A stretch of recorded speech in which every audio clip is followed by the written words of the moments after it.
आशिता जी नागपुर से। राधे राधे। राधे राधे महाराज जी। महाराज जी, सच्ची भक्ति और केवल कर्म कांड में क्या अंतर है? केवल अगर सही ढंग से शास्त्रीय कर्म कांड किया जाए तो स्वर्ग लोक की प्राप्ति होगी, और सच्ची भक्ति की जाए तो भगवान की प्राप्ति होगी। कर्म कांड की सामर्थ्य भगवान की प्राप्ति नहीं करा सकती। कर्म कांड केवल स्वर्ग तक ले जाता है। यज्ञ याग आदि जो नाना प्रकार के कर्म हैं, उनका केवल यज्ञ आदि का फल जाकर स्वर्ग में भोगो और पुण्य क्षीणे मृत्यु लोके विशंति।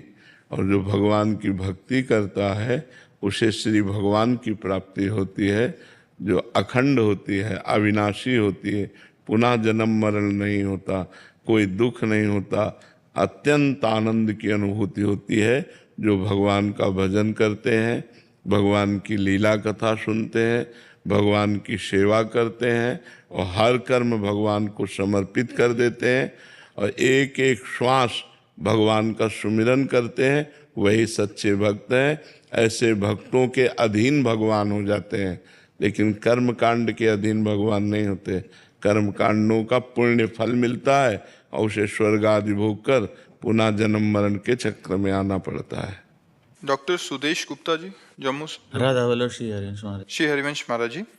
महाराज जी, जब हम वृंदावन आते हैं, यहाँ के दिव्य वातावरण और साधु संतों के सानिध्य में रहते हैं, तो ये अनुभव होता है कि यही सत्य है, यही जीवन का वास्तविक स्वरूप है। परंतु जब हम लौटते हैं और धीरे धीरे संसार का जीवन व्यतीत करने लग जाते हैं, तो वही उसी में उलझ के रह जाता है। महाराज जी, ऐसे में अपनी स्थिति को कैसे स्थिर करें?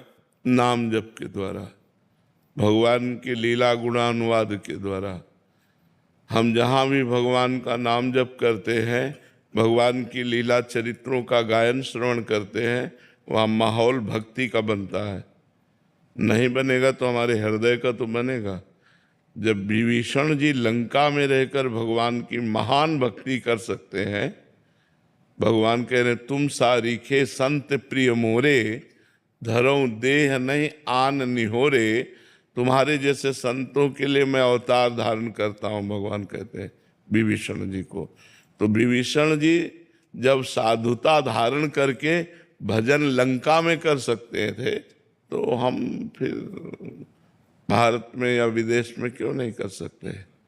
हमारा हृदय पावन बना रहे। एक हृदय बाहरी वृंदावन और एक हृदय अंदर वृंदावन। हमारे उर वृंदावन और माया काल जहाँ नहीं व्यापे, यहाँ माया काल नहीं। यदि हर समय नाम जप चल रहा है, भगवान की मधुर मधुर रूप माधुरी का ध्यान हो रहा है, भगवान की लीला चरित्रों का श्रवण कथन कर रहे हैं, तो कोई प्रभाव नहीं पड़ेगा। हमारी बैटरी बराबर चार्ज रहेगी। नहीं, यहाँ क्या है, यहाँ भागवतिक माहौल है, तो यहाँ भक्ति की वृद्धि होती है। और वहाँ माया का माहौल है, तो वहाँ धीरे धीरे हमारी भक्ति क्षीण होती जाती है और हम लुभावने माया के दृश्यों में फंसने लगते हैं। लेकिन यदि हम वहाँ भी अपनी भक्ति को पुष्ट रखें, भगवान नाम कीर्तन, भगवान नाम जप, भगवान की लीला कथा, तो हमारे अंदर उतना प्रभाव माया का नहीं पड़ेगा और हम बलवान भक्त होकर के कहीं भी बैठ करके भगवान का चिंतन कर सकते हैं।